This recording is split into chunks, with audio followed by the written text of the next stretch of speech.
Hello friends, एक बार फिर से मैं आ गई हूँ बूस्टर सीरीज़ लेके। ठीक है, द अचीवर्स पर। तो आप देखेंगे इसमें अपगार स्कोर के बारे में। तो क्या होता है अपगार स्कोर में, हम देखते हैं।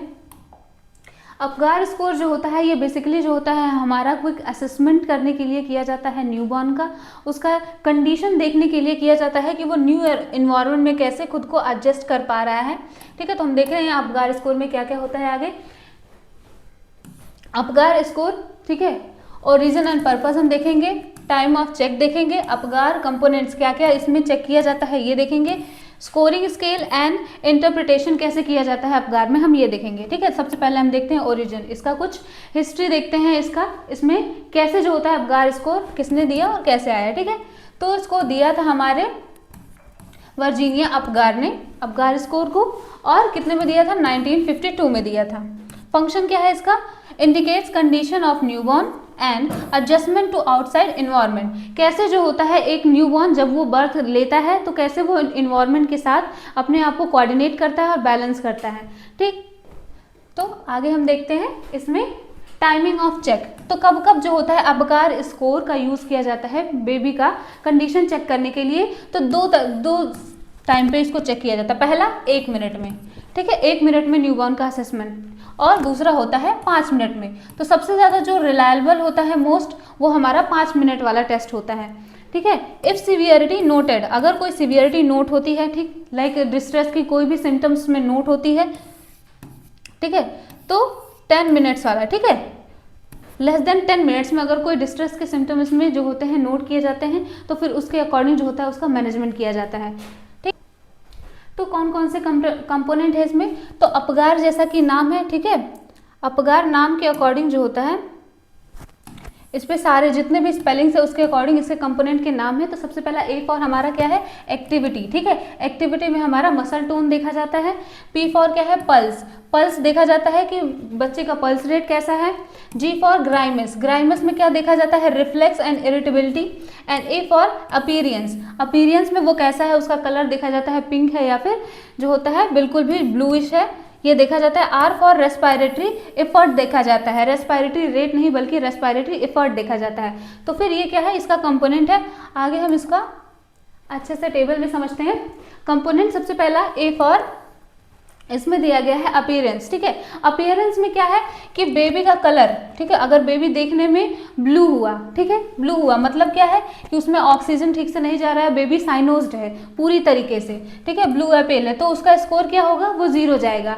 और अगर एक्रोसाइनोसिस मतलब क्या है, पेरीफेरी हमारी एक्सट्रीमिटीज में जो है वो क्या है, ब्लूइश पाया जा रहा है, साइनोसिस पाया जा रहा है, तो क्या है इस कंडीशन को हम जो होते हैं स्कोर 1 देंगे। ठीक, और इसका जो होता है इसका मैनेजमेंट किया जाएगा। ठीक, और जो हमारा 2 होगा, 2 स्कोर कब आएगा, जब वो कंप्लीटली जो होता है पिंक होगा, मतलब क्या है बेबी नॉर्मल कंडीशन में है। दूसरा क्या कंपोनेंट, पल्स, पल्स कैसा होगा हमारा, जब स्कोर हमारा 0 होगा तो पल्स कैसा होगा, एब्सेंट होगा, बिल्कुल भी नहीं पाया जाएगा। और जब पल्स जो हमारा लेस देन 100 होगा बीट पर मिनट, तब उसको कितना स्कोर देंगे, हम 1 स्कोर देंगे। ठीक, और अगर पल्स जो होगा हमारा more than 100 beat per minute होगा तो हम 2 स्कोर देंगे, मतलब वो नॉर्मल जाएगा। नॉर्मल बेबी का हार्ट रेट जो होता है वो हमारा 100 to 120 होता है। ठीक है, तो वो नॉर्मल कंडीशन में जाएगा। और तीसरा जो है हमारा ग्राइमिस, रिफ्लेक्स इरिटेबिलिटी, इसमें क्या होता है, पहला 0 कब जाएगा, नो रिस्पॉन्स, बेबी कोई रिस्पॉन्स नहीं कर रहा है, ठीक है, तो 0 आ गया। ग्राइमिस वीक क्राई, अगर वो थोड़ा बहुत उसमें रिफ्लेक्सेस देखने को मिल रहे हैं या फिर वो वीक क्राई कर रहा है तो उसको हम 1 स्कोर देते हैं। और अगर वो क्राई कर रहा है, कफ कर रहा है, स्नीज कर रहा है, मतलब उसमें सारे रिफ्लेक्सेस ये जो होते हैं वो प्रेजेंट है, तो वो नॉर्मल है और उसको हम फुल स्कोर 2 देते हैं। एक्टिविटी, एक्टिविटी में मसल टोन देखेंगे, अगर एब्सेंट हुआ तो स्कोर 0 जाएगा। और अगर थोड़ा बहुत जो होता है एक्टिविटी प्रेजेंट है, कुछ हद तक जो हो रहा है उसमें फ्लेक्शन हो पा रहा है, ठीक, तो स्कोर उसका कितना होगा, 1 होगा। और अगर पूरी तरीके से कंप्लीट फ्लेक्स पोजीशन में है, पूरा फ्लेक्शन प्रेजेंट है, तो बेबी नॉर्मल होगा और उसका स्कोर फुल होगा, 2 होगा। ठीक, और लास्ट में हमारा क्या देखा जाता है, रेस्पायरेटरी एफर्ट। तो रेस्पायरेटरी एफर्ट में जो होता है वो बेबी क्या है, 0 अगर हुआ, अगर एब्सेंट हुआ, कोई भी नहीं रेस्पायरेटरी, कोई भी चेस्ट मूवमेंट आपको देखने को नहीं मिल रहा है, तो मतलब स्कोर जो होता है वो 0 हो जाएगा। ठीक है, और अगर चेस्ट मूवमेंट जो होता है स्लो देखने को मिल रहा है और इरेगुलर रेस्पायरेशन देखने को मिल रहा है, रेस्पिरेटरी पैटर्न देखने को मिल रहा है, तो स्कोर जो होगा वो 1 हो जाएगा। और अगर विग्रस क्राई कर रहा है, ठीक है, मतलब बेबी जो होता है वो क्लियरली जो होता है वो सांस ले पा रहा है, उसे कोई भी डिस्ट्रेस की प्रॉब्लम नहीं है, तो बेबी नॉर्मल होगा और स्कोर क्या होगा, फुल होगा, 2 होगा। ठीक, तो इस तरीके से जो होता है एप्गार असेसमेंट किया जाता है बेबी का। स्कोरिंग स्केल, ठीक है, तो इसका इंटरप्रिटेशन क्या है, मिनिमम स्कोर क्या होगा, मिनिमम स्कोर 0 होता है एंड मैक्सिमम स्कोर 2 होता है, ठीक है, पर कंपोनेंट। टोटल स्कोर जो होता है वो हमारा 0 to 10 का रेंज होता है। अपगार स्कोर इन एक्शन, ठीक है, तो जिस तरीके से जो होता है असेसमेंट के बाद स्कोर आते हैं उसके अकॉर्डिंग उसे माइल्ड, मॉडरेट और सीवियर में जो होता है वो उसको डिवाइड किया गया है, ठीक है।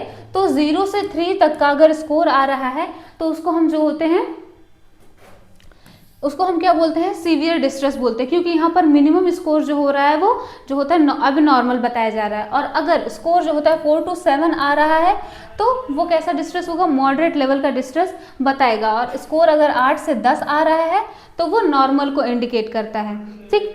तो अगर सीवियर आ रहा है, स्कोर 0 से 3 के बीच में आ रहा है, तो उसका क्या मैनेजमेंट होगा वो ये इसमें बताया गया, इमीडिएट रिससिटेशन की ज़रूरत होगी इसे, ठीक है। अब इसमें हमारा बैग मास्क वेंटिलेशन आ गया और requires immediate and intensive intervention, ठीक है, उसे तुरंत के तुरंत NICU के में ट्रीटमेंट की ज़रूरत पड़ेगी और इमीडिएट रिससिटेशन की ज़रूरत पड़ेगी। और अगर स्कोर 4 से 7 के बीच में है, यानी मॉडरेट डिस्ट्रेस में है, तो इसमें क्या मैनेजमेंट होगा, सपोर्टिव केयर एंड ऑक्सीजन, ठीक है। इसमें क्या है, प्रोवाइड स्टिमुलेशन, ठीक है, उसको बैक टिकलिंग करके या फिर सोल पे रब करके उसको स्टिमुलेट करेंगे and administer supplement oxygen as needed, ठीक है, ऑक्सीजन सप्लीमेंटेशन करेंगे एंड मॉनिटर करेंगे उसे क्लोजली, ठीक है। उसके बाद लास्ट में नॉर्मल कंडीशन हमारा 8 से 10 का अगर स्कोर हो रहा है तो रूटीन केयर देंगे, ठीक है। रूटीन केयर इसमें क्या है, continuous with standard care and focus with on warmth and bonding है। रूटीन केयर जो हमारा नॉर्मल होता है, बेबी को ब्रेस्ट फीडिंग करवाना, टेम्परेचर मेंटेन रखना, इसका हम नॉर्मल कंडीशन में रूटीन केयर करेंगे। तो ये कंडीशन के अकॉर्डिंग इसका मैनेजमेंट। इंपॉर्टेंट पॉइंट्स, तो अपगार स्कोर में इंपॉर्टेंट पॉइंट्स है, Apgar score does not predict long term neurological outcome, ठीक है। अपगार स्कोर जो होता है वो न्यूरोलॉजिकल चीज़ों को जो होता है वो असेस नहीं कर सकता है, क्योंकि इसमें जो होता है अगर कोई इंटरनल ब्रेन इंजरी हुई है तो ऊपर से जो होता है उसको असेस करने का जो होता है फीचर ये अपगार स्कोर में नहीं है। It is only A short term assessment tool होता है, ये शॉर्ट टर्म के चेंजेस को, क्योंकि जब बेबी बर्थ करता है तो वो एक्सटर्नल इन्वायरमेंट में खुद को अडॉप्ट करता है, तो बस उस समय जो होता है उस समय के चेंजेस को ये असेस करने में हेल्प करता है। तो इसका इंपॉर्टेंट पॉइंट ये 2 जो होता है ये बहुत इंपॉर्टेंट है। इसमें लिमिटेशंस जो होते हैं, कुछ लिमिटेशंस होते हैं जहाँ पर अपगार स्कोर जो होता है वो काम नहीं करता है, ठीक है। कैन नॉट प्रिडिक्ट, क्या क्या नहीं प्रिडिक्ट कर सकता है, लॉन्ग टर्म न्यूरो डेवलपमेंटल, कोई अगर डिजीज हो गई या फिर कोई इंटरनल जो होता है कोई इंजरी हो गई तो उसको ये डिटेक्ट नहीं कर सकता। इंटेलिजेंस, इससे बच्चे का IQ लेवल चेक नहीं किया जा सकता है। एंड सेरिब्रल पैलिसी, ठीक है, सेरिब्रल पैलिसी जो होते हैं ये भी जो होता है हमारा न्यूरो डेवलपमेंटल जो होता है ये प्रॉब्लम है, तो इसमें भी इसको जो होता है अपगार स्कोर से डिटेक्ट नहीं किया जा सकता है। इन्फ्लुएंस्ड बाय, कैसे जो होता है इसको जो होता है प्रभावित कर सकते हैं कुछ फैक्टर, और वो है हमारा prematurity and maternal drug and congenital anomalies and birth trauma, ठीक है। ये इन सारे फैक्टर्स में जो होता है अपगार स्कोर जो होगा वो करेक्टली जो होता है वो मेजर नहीं किया जा सकता है, ठीक है। तो ये इसके कुछ जो होता है ये लिमिटेशंस हो गए अपगार स्कोर के, ठीक है। तो हमारा अपगार स्कोर के जितने भी इंपॉर्टेंट पॉइंट्स हो गए इन सभी जो होता है इसमें इंक्लूड किए गए हैं। ये एग्जाम के जो होते हैं पर्पस से सभी इसमें बताए गए हैं, तो आप इसको अच्छे से पढ़ लीजिएगा। Thank you so much.